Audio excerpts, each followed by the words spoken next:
नमस्कार दोस्तों, स्वागत करता हूं एक बार फिर से आपके अपने YouTube चैनल पर। फ्रेंड्स, आज के वीडियो में हम लोग समझने वाले हैं यूपीएससी द्वारा ली जाने वाली आईएएस की परीक्षा यानी कि सिविल सेवा परीक्षा 2026 के बारे में, जिसका नोटिफिकेशन रिलीज कर दिया गया है।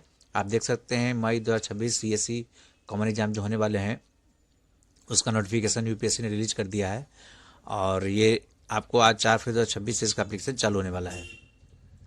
एप्लीकेशन फॉर्म आपको 4 फरवरी 2026 से चालू हो चुका है और इसका लास्ट डेट अप्लाई करने का आपको 24 फरवरी शाम को 6 बजे तक है। और जो बता देता हूँ कि प्रीलिम्स के जो एग्ज़ाम होने वाले हैं वो आपको 24 मई 2026 को निर्धारित किया गया है। तो ये बहुत ही अच्छी वैकेंसी है। इस वीडियो में हम लोग समझेंगे पूरी डिटेल्स को अच्छी तरह से। तो आइए वीडियो को शुरू करते हैं। दोस्तों, यूपीएससी 2026 के एग्जाम में यहाँ पे टोटल 933 पोस्ट की वैकेंसी टोटल निकली है, जिसमें पीडब्ल्यूबीडी कैंडिडेट के लिए 33 पोस्ट की वैकेंसियाँ शामिल है।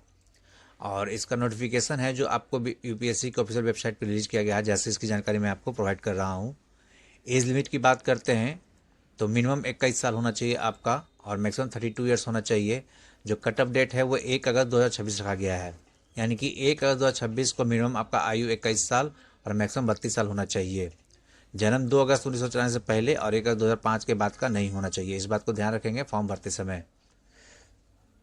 आयु सीमा छूट की बात करते हैं तो अगर आप SC/ST कैंडिडेट हैं तो आपको 5 साल की छूट मिलेगी। अगर आप OBC कैंडिडेट हैं तो आपको 3 साल की छूट मिलेगी। अगर आप कोई दिव्यांगजन पर्सन है तो आपको 10 साल की छूट मिलेगी। और अगर डिफेंस सर्विस या एक्स सर्विसमैन है तो आपको 3 से 5 साल की शर्तों के अधीन में आपको छूट मिलने वाली है। एजुकेशन एलिजिबिलिटी यानी कि शैक्षणिक योग्यता की बात करते हैं और कितने अटेम्प्ट तक आप फॉर्म को भर सकते हैं यूपीएससी के। तो यहाँ पे बात करता हूँ कि आपका ग्रेजुएशन कंप्लीट होना अनिवार्य है। अगर आप ग्रेजुएशन पास कर चुके हैं किसी भी स्ट्रीम से तो आप यूपीएससी सिविल सर्विस परीक्षा में शामिल हो सकते हैं। अंतिम वर्ष के छात्र भी आवेदन कर सकते हैं। अगर उनका लास्ट ईयर चल रहा है और वो अपेयरिंग है तो वो भर सकते हैं। प्रोविजनल एडमिशन के थ्रू आप काम कर सकते हैं। अटेम्प्ट की बात करते हैं तो जनरल कैटेगरी के कैंडिडेट लोगों को 6 बार अटेम्प्ट कर सकते हैं यूपीएससी सिविल सेवा परीक्षा के लिए। ओबीसी वाले 9 बार कर सकते हैं। अगर पीडब्ल्यूडी कैंडिडेट हैं तो आप 9 बार अटेम्प्ट ले सकते हैं। और SC/ST कैंडिडेट्स के लिए यहाँ पे अनलिमिटेड अटेम्प्ट है। ऑनलाइन का जो प्रोसेस होने वाला है वो आपका OTR बेस्ड होता है। अगर आपने पहले भी यूपीएससी के फॉर्म भरे हैं और OTR कर लिया है तो आपको फिर से OTR करने की जरूरत नहीं है। मगर अगर आप फर्स्ट टाइम अप्लाई कर रहे हैं तो आपको सबसे पहले एक बार OTR करना होगा। OTR भरने के बाद आप फॉर्म को भर सकते हैं और उसके बाद फॉर्म भरने के बाद आपको 100 रुपये का पेमेंट करना होगा। आप OTR में एक बार संशोधन कर सकते हैं। अगर किसी तरह का मॉडिफिकेशन चाहते हैं तो आप लॉगिन करके आपको संशोधन कर सकते हैं 1 टाइम। फॉर्म को फिल करते समय आपका लाइव फोटोग्राफ लिया जाएगा, जो आप वेबकैम या मोबाइल कैमरा के थ्रू कर सकते हैं। इसको लाइव कैप्चर करें और आप ये ध्यान दें कि जब फोटो कैप्चर कर रहे हो तो उसमें आपका जो बैकग्राउंड हो सफ़ेद होना चाहिए, हल्का होना चाहिए और आपका फेस जो है क्लियरली दिखना चाहिए। सिग्नेचर की बात करते हैं तो ब्लैक इंक से आपको सिग्नेचर करना है, वो भी सफ़ेद कागज़ पर। और आपको 3 बार सिग्नेचर करना है, एक नीचे 1 बाई 1 करके ऊपर नीचे सिग्नेचर 3 बार करना है आपको। किसी भी तरह की गलती करने पर आपका आवेदन रद्द हो सकता है। यूपीएससी सिविल सेवा परीक्षा में चयन के जो चरण होते हैं, स्टेप होते हुए 3 स्टेप में होते हैं। सबसे पहले आपका प्रीलिमिनरी एग्जाम होगा, यानी कि बस ये जो एग्जाम होगा वो ऑब्जेक्टिव बेस्ड होते हैं, मतलब वस्तुनिष्ठ क्वेश्चन होते हैं स्क्रीनिंग टेस्ट के थ्रू। और यहाँ पे फिर उसके बाद अगर आप इसको पास करते हैं प्रीलिमिनरी एग्जाम को तो आपका मेंस एग्जाम होगा, जहाँ पे आपका लिखित एग्जाम होगा और चयन जो होगा रैंक निर्धारण के आधार पर होगा।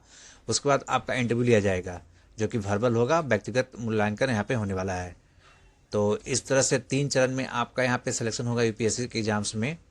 चरण 1 में जो प्रारंभिक परीक्षा होगी वो 24 मई 2026 को आयोजित की जाने वाली है, जिसमें पहला प्रश्न पत्र जो होगा वो GS का होगा, जो 200 नंबर का होगा और मेरिट जो होता है इसी आधार पर बनता है। प्रश्न पत्र 2 जो होंगे वो आपको CSAT होंगे, जिसमें 200 अंक रहेंगे। क्वालिफाइंग पेपर रहेंगे जो आपका मिनिमम 33% अनिवार्य होंगे। इसके साथ ही साथ आपको नेगेटिव मार्किंग भी रहेंगी। अगर आपने किसी गलत उत्तर पे आपको 1/3 अंक काट लिए जाएंगे। उसके बाद आपका मेन जो परीक्षा होगा वो क्वालिफाइंग पेपर्स होगा। पहला पेपर A होगा भारतीय भाषा जो 300 नंबर का होगा और उसके बाद पेपर B होगा अंग्रेजी 300 नंबर का। मेरिट पेपर जो होते हैं जिसमें से रैंक निर्धारण किया जाता है, आपका पेपर 1 निबंध होगा एशिया 250 का। उसके बाद पेपर 2 भी सामान्य अध्ययन जिसमें आपको 1000 रैंक तक का रहेगा। पेपर 6 से 8 तक वैकल्पिक विषय और ऑप्शनल रहेंगे और टोटल 1750 नंबर का यहाँ पर आपको मार्क्स के क्वेश्चंस रहेंगे। यहाँ पे सिलेबस की बात करते हैं GS के तो आपको भारतीय विरासत, संस्कृति, इतिहास, भूगोल, समाज। GS2 में संविधान, शासन, राजनीति, सामाजिक न्याय, IR। GS3 में प्रौद्योगिकी, अर्थव्यवस्था, पर्यावरण सुरक्षा, आपदा प्रबंधन। GS4 में नीति शास्त्र, सत्यनिष्ठा, अभिरुचि, एथिक्स के क्वेश्चंस रहेंगे। दोस्तों ऑप्शनल सब्जेक्ट किसी एक विषय को आप सिलेक्ट करते थे, जहाँ पे यहाँ पे अवेलेबल सब्जेक्ट की बात करते हैं तो 48 सब्जेक्ट अवेलेबल हैं यहाँ पे ऑप्शनल पेपर में, जहाँ पे साहित्य से भी है, लिटरेचर से, ह्यूमैनिटीज़ यानी कि मानविकी से, विज्ञान और इंजीनियरिंग के कुछ सब्जेक्ट्स हैं जो आप सेलेक्ट कर सकते हैं। तो आपका जिस विषय में रुचि है या जो विषय आप पढ़ते हैं उस विषय किसी एक को ऑप्शनल पेपर के रूप में आप सेलेक्ट कर सकते हैं। उसके बाद आपका तीसरा चरण में आपका इंटरव्यू होने वाला है, जहाँ पे आपको 275 अंक के इंटरव्यू होंगे और जहाँ पे 1750 मार्क्स मेंस एग्जाम के और इंटरव्यू के 275 मार्क्स हैं। टोटल फाइनल मेरिट लिस्ट जो बनने वाला है वो 2025 नंबर पे बनने वाला है। बात करते हैं यूपीएससी के द्वारा मिलने वाली सर्विसेज के बारे में, जो पोस्टेज है उसके बारे में। तो यहाँ पे आप भारतीय प्रशासनिक सेवा को ज्वाइन कर सकते हैं, यानी आईएएस को ज्वाइन कर सकते हैं, भारतीय विदेश सेवा आईएफएस को ज्वाइन कर सकते हैं, भारतीय पुलिस सेवा आईपीएस को ज्वाइन कर सकते हैं, भारतीय राजस्व सेवा को ज्वाइन कर सकते हैं और भारतीय रेलवे प्रबंधन सेवा आईआरएस को ज्वाइन कर सकते हैं और भारतीय लेखा परीक्षा और लेखा सेवा आईए एंड आईएस को ज्वाइन कर सकते हैं। फॉर्म भरते समय इस बात का ध्यान दें, जो सेंटर एग्जाम सेंटर्स हैं उसके लिए आपका सेंटर एलोकेशन है फर्स्ट अप्लाई फर्स्ट अलॉट, यानी कि आप पहले आवेदन करें और पहले पाए। पसंद का सेंटर अगर आप चाहते हैं तो अंतिम तिथि का इंतजार न करें, फॉर्म को जल्द से जल्द भरें। फॉर्म फॉर्म भरने के बाद आप अपने आवेदन को वापस नहीं ले सकते हैं, आपको विड्रॉल की अनुमति नहीं है और एग्जाम सेंटर पे आपका मोबाइल, स्मार्ट वॉच, इलेक्ट्रॉनिक उपकरण पूर्णतः वर्जित है, इस बात का आप ध्यान रखेंगे। तो दोस्तों ये थी जानकारी आपको यूपीएससी सिविल सेवा परीक्षा 2026 के बारे में। अपनी तैयारी आज से ही शुरू कर दीजिए, सफलता संयोग नहीं है, ये समर्पण का परिणाम है। विस्तृत जानकारी लेना चाहते हैं तो आप यूपीएससी की वेबसाइट पर जाकर के इस जानकारी को ले सकते हैं। आपको यहाँ पे हेल्पलाइन नंबर भी दिया गया है और ये सारांश मैंने आपको दिया है, जो ये नोटिफिकेशन यूपीएससी के थ्रू लिया गया है। उम्मीद करते हैं वीडियो आपको अच्छा लगा हो तो एक लाइक जरूर कीजिएगा और चैनल पर नए तो चैनल को भी सब्सक्राइब कर लीजिएगा। Thanks for watching.